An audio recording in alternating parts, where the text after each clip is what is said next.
Half হাতা গেঞ্জি পরে নামাজ আদায় করে পরিপূর্ণ সওয়াব পাওয়া যাবে কিনা। আল্লাহ তাআলা কোরআনে কারিমে বলেছেন, ইয়া বানি আদম খুযু যিনাতাকুম ইনদা কুল্লি মাসজিদ। হে বনি আদম, প্রত্যেক নামাজের সময় তোমরা সুন্দর পোশাক আশাক পরিধান করো। জিনাত গ্রহণ করো মানে পোশাক আশাক পরিধান করো। আয়াতের আলোকে অনেক উলামা ইকরাম বলেছেন, আল্লাহর দরবারে যখন আপনি দাঁড়াবেন তখন আপনার দাঁড়ানোটা হতে হবে উত্তম পোশাকে, আপনার যা আছে এর মধ্যে উত্তম পোশাকে।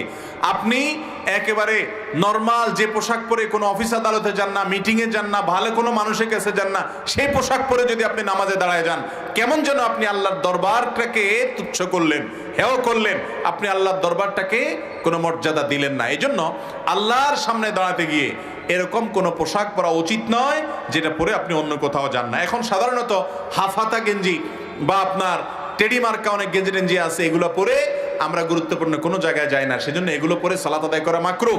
আপনি শার্ট পরেন আর যাই পরেন এমন পোশাক পরেন যে পোশাকটা পরে আপনি ভালো জায়গায় যান, গুরুত্বপূর্ণ মানুষদের কাছে যান।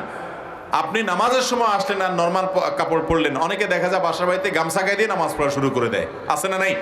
এগুলো উচিত না। এগুলো হলো আল্লাহর শানে বেয়াদবি, আল্লাহর সামনে দাঁড়াচ্ছেন। অতএব দুনিয়ার কোনো এমপি মন্ত্রীর সামনে আপনি এভাবে যাবেন না, তাহলে আল্লাহর সামনে কিভাবে আপনি এভাবে দাঁড়ান? এটা করা উচিত নয়।